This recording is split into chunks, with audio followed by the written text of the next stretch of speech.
have been reflecting upon the events which took place during our visit to Vilbrand. If you have a moment, I would share my conclusions with you. Please, bear with me. When the Sahagin Elder summoned Leviathan, he employed the power we have come to know as the Echo. Though I cannot well explain the how of it, it would seem he became immortal in so doing. When the Admiral subsequently slew him, his spirit emerged from his lifeless flesh, a consciousness shorn of physical form. Thus transfigured, he took up residence in the body of his minion with the ease of a man donning a favorite glove. Long have I known that the Echo allows one to pass through the walls of a man's soul, but never did I imagine that it could free us from our own flesh, nor less that our souls could then occupy the next corporeal vessel to take our fancy. It was of this that Elidibus spoke, an existence which knows neither cessation nor oblivion. And yet, though the Sahagin had mastered his gift and thereby become immortal, he was by no means invulnerable. As we both bore witness, he was ultimately absorbed into Leviathan. And the import of this observation? If the Ascians' mode of existence is indeed the same, it can be inferred that they too are not invulnerable, that they can be destroyed. There exists a legend which tells of souls who are reborn upon the cusp of each umbral calamity, that they might stay the encroaching darkness. To most, it is but a fairy tale, yet recent events have given me cause to wonder, could the legend in fact refer to the Echo?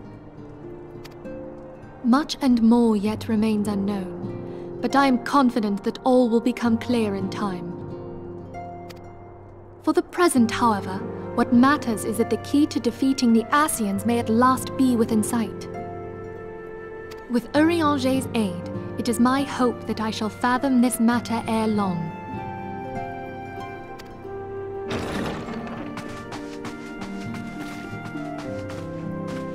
Oh, I was just about to send for you, my friend.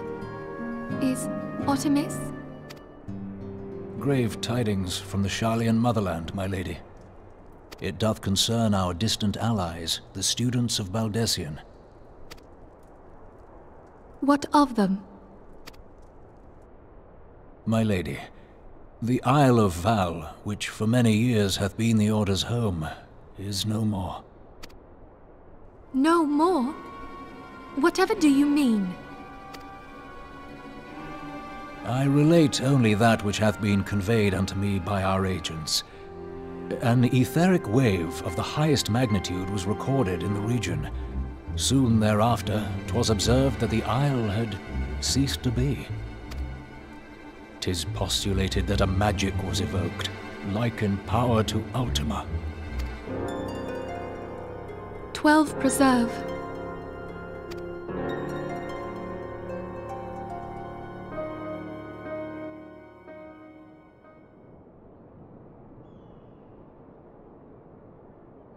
If there are no other matters, I move that today's meeting be adjourned.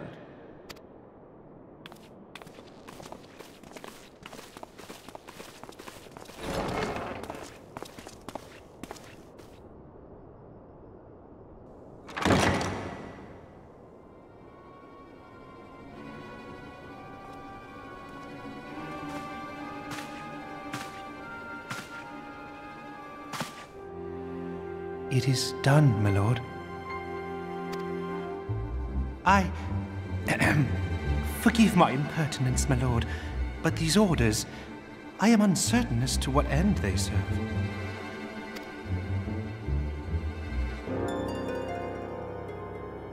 Revolution.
Come, you must have gathered by now that Tataru is given to exaggeration.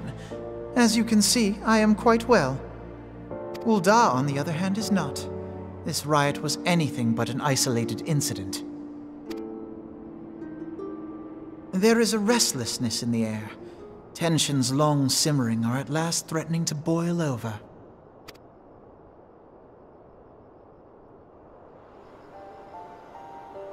Ul'dah is a nation infamous for the great disparity between the wealthy and the poor. The majority of the populace accepts this state of affairs because they believe that every man bears responsibility for his own lot in life. To an Ul'dan, money is the foremost, and some would say the only measure of a man's worth. Small wonder that the wealthiest wield the greatest influence.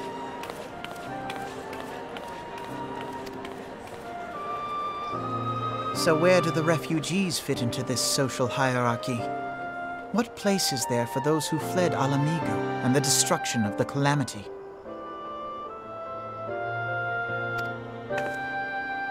Plainly, there is none. They have no wealth, no power, and no worth. To the Ul'dan way of thinking, they may as well not exist.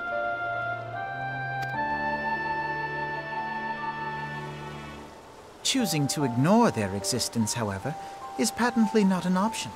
General Reborn and the Sultana understand this, which is why they ordered the Immortal Flames to provide the refugees aid and succor. Yet none would dispute that the expenses incurred by this policy grow by the day, with no end in sight.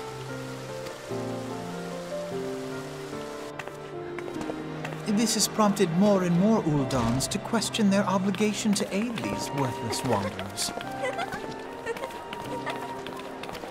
While more and more refugees have come to resent their treatment at the hands of the sneering citizenry.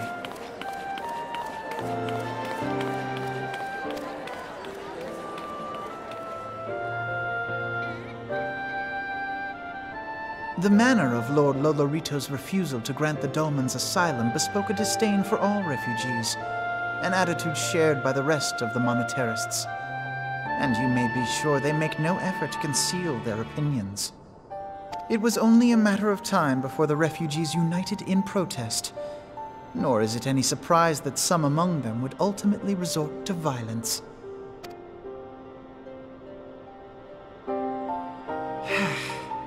That the Immortal Flames should choose this of all occasions to engage in joint training exercises with the other Grand Companies. By the time they return, the situation may well have deteriorated beyond mending.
Commander Swift has kept us apprised of your recent activities.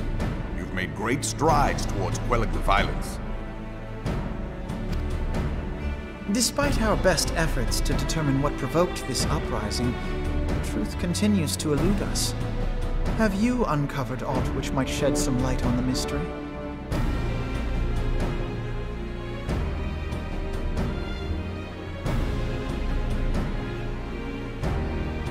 This information does not leave this room. The Syndicate's decision to reject the Doman refugees' appeal for asylum had lasting repercussions. A number of those displaced by the calamity claimed it was proof of a policy of discrimination. Together with a group of Alamegan refugees, they organized a series of demonstrations to protest against the Sultanate.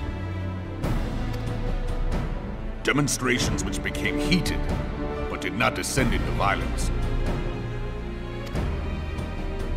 Until a certain incident served as a call to arms. A unit of brass blades sent to supervise a demonstration loosed arrows upon unarmed protesters. It was this atrocity which prompted the refugees to take up arms. I need not tell you what followed.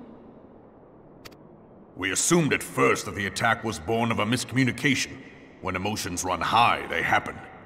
But suspicions were raised regarding the unit's commanding officer, whom I ordered interrogated. Sure enough, our fears were soon confirmed. The dog confessed that a merchant had offered him coin to give the order. A merchant in the employ of Teleji Adeleji. Teleji Adeleji. But he spoke in favor of the Doman's cause, and has ever seemed sympathetic towards the refugees' plight. Why would he do such a thing? Know you of the Cartano Reclamation Bill? It is a proposal to annex the Cartano Flats so that refugees may establish permanent settlements. When last I looked, that was disputed territory.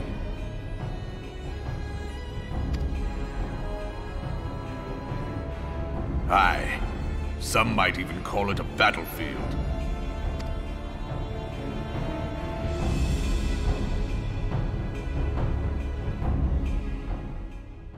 The destruction wrought by Bahamut was greatest at the Cartano Flats. That much is common knowledge. What is less well known is that his rampage laid bare ancient Alagon ruins, of which no record existed. There are certain differences of opinion as to how these ruins should be handled, which is why each nation maintains a military presence in the region to this day. Yet differ though we may, we are still allies. Therefore, in the interest of preserving the Eorzean alliance, we have reached an agreement. Any conflict which may arise during the course of military exercises in the region shall have no bearing on relations between our nations. In full knowledge of this delicate state of affairs, Teleji Adeleji proposed the Cartano Reclamation Bill. A shameless, bloody ruse which stands to benefit him in but one conceivable way. If successful, he will gain control over the disputed territory under the guise of assisting in the resettlement effort. And you can be sure he'll build an orphanage next to every Alagon ruin.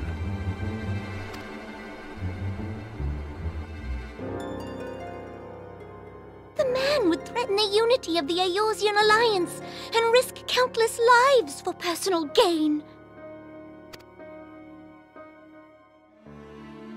He walks a path all his own, independent of any faction and beholden to none of his fellows on the Syndicate. By inciting the less fortunate to violence, he hopes to convince others that the Cartano Reclamation Bill is the only viable solution. His sympathy for the plight of the Domans was not but posturing to gain credibility with the refugees. Of that there can be no doubt.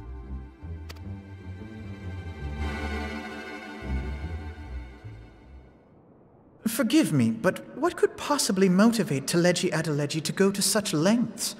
What is so special about these ruins that he would risk his position on the Syndicate, and, most likely, charges of treason against the Sultanate?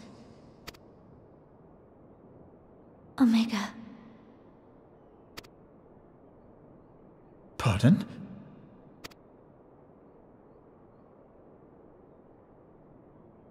An Allagan monstrosity, not unlike the Ultima weapon. Mayhap larger, we know not. It has yet to be fully excavated. Allagan inscriptions indicate that it was created to fell Bahamut himself. If accurate, it might explain why Nail Van Darnus chose to bring the Red Moon down upon the Cartano Flats. Given the ends he went to ensure Eorzea's annihilation, destroying the one weapon which could stay the Elder Primal may well have seemed like good sense. When first I bore witness to the power of the Ultima weapon, I doubted the evidence of my senses. And now you tell me there is another such weapon. One which could contend with Bahamut. Bahamut! Aye, we were skeptical ourselves. Truth be told, until the Ultima weapon's existence came to light, we thought the inscription had been mistranslated. At present, Omega is more akin to a fossil than a tool of war, having long since ceased to function. As such, its true potential cannot accurately be gauged. However, if someone were to restore it, as the Garleans did the Ultima weapon, I have little doubt that he would wield untold power. Power enough to subjugate Uldar like as not, and the rest of Eorzea besides, which is doubtless why Teleji Adeleji yearns to have it. That he should aspire to world domination. He who has ever walked 2 paces behind Lord Lolorito in matters of commerce. 'Tis in acknowledgement of his own limitations that he seeks this power. Woe betide us all should we allow him to have it.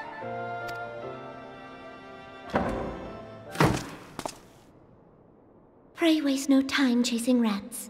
Only a fool would believe that secrets can be kept in Uldar. It would seem the implications of the Sultanate's refugee problem are rather more far-reaching than we assumed.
Scions of the Seventh Dawn, on behalf of the people of Gridania, I bid you welcome. Your presence is of great comfort to us all in these days of uncertainty. I summoned you here to share tidings of a most urgent nature. But a short while ago, the great elemental spoke, and his voice was clarion in its intensity. Ramu is returned unto the forest. Scarce had his words ceased to echo in mine ears when we were visited by an emissary from Little Solace.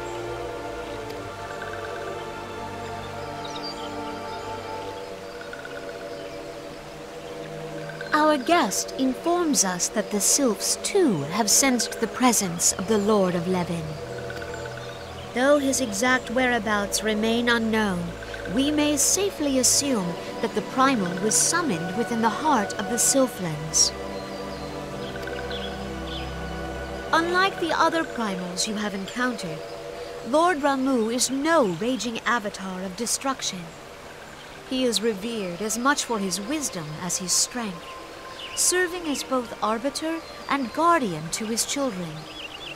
Given that we and the Sylphs found a way to share the Twelves Wood, it is my hope that this sagely immortal will be amenable to reason, and that conflict may be avoided. Blessed as you are with the power of the echo, you are one of the few among us who may commune with a primal without fear of influence.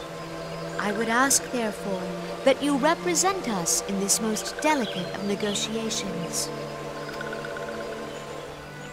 The Twelves Wood has suffered enough. Upon this, we and the Sylphs, and I would venture Lord Ramu himself, are in perfect accord.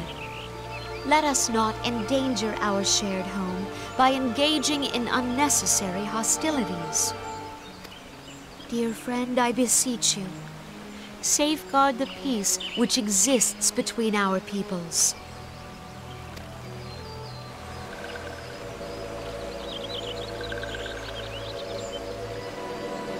You have my thanks.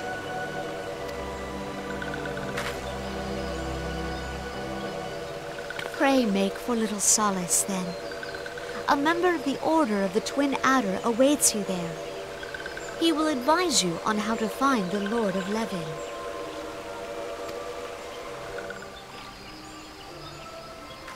An ill wind blows through the forest. Yet, it is not only the Twelves Wood that flinches at its coming. All the lands of Eorzea shiver in dread anticipation. Have care.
Nora betrays thee, servant of hiding.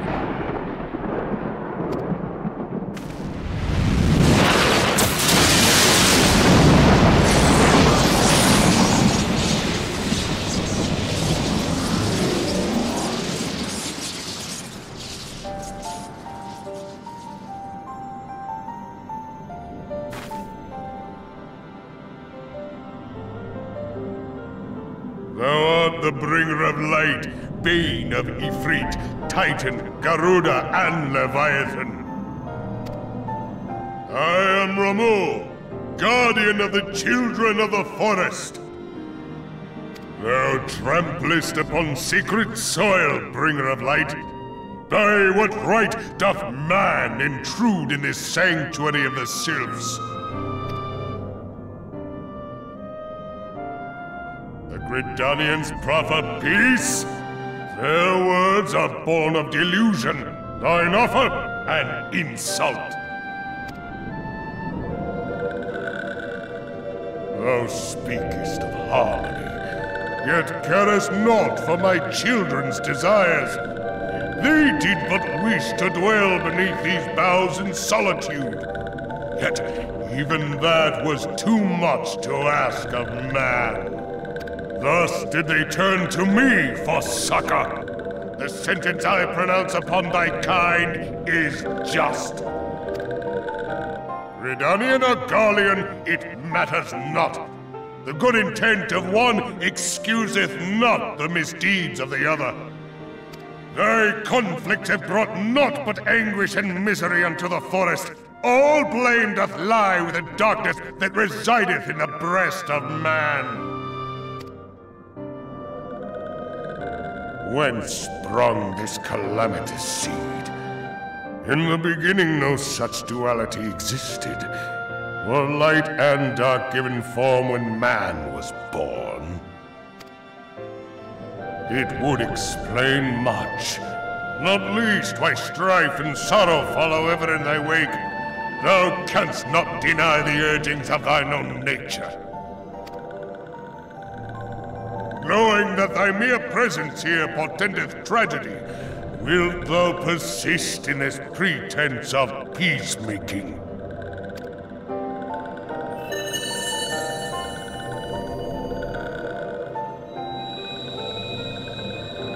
Thou bearest the crystal which I bestowed upon my wayward charges. That they should entrust so precious a gift to thee. Thou standest apart from thy kin. Thou art the bringer of light, aye. But there is something more in thee. Very well. I shall consider thy proposal. Shouldst thou survive my trial. If thou wouldst champion the cause of harmony, I must have proof that thou art fit to play the role. Wither mine ire, and prove to me thereby that thou hast strength enough to stay the darkness which threateneth to consume thee. Yet if thou shouldst be found wanting, know that all men shall perish in the storm of my judgment.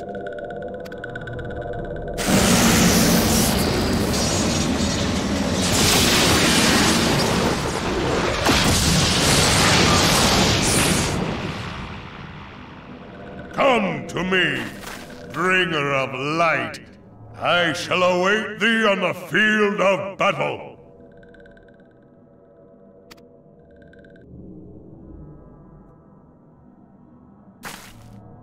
Urianger, it is rare indeed to find you so far from a tome.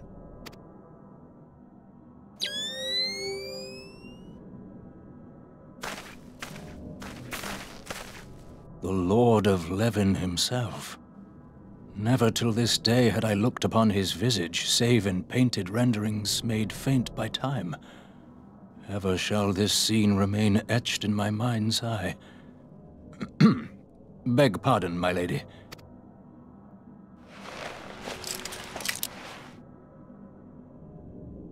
I must beg thine aid on a point of research. If thou art resolved to face Lord Ramuh, I would ask thy leave to observe the event.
taken thy measure, bringer of light.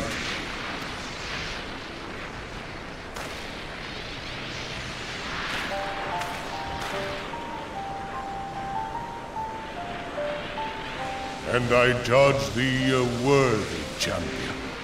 The task of excising the sin that hath taken root in man's heart is thine. Shrink not from employing thy strength in service to the forest and the wider realm beyond. Like hungering shadows do the enemies of harmony gather, and meekness will but feed them. If man is to be delivered from the dark, it shall be by thy guiding light alone. Stray not from the path, for if thou dost, thy people shall be truly lost.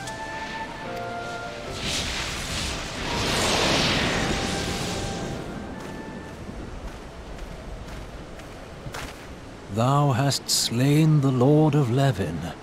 A regrettable act, but a necessary one.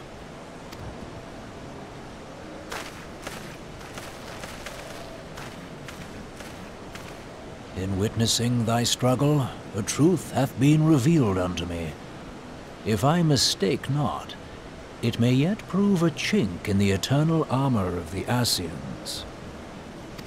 But let us conclude our present business. I shall expound upon my findings at the Rising Stones anon.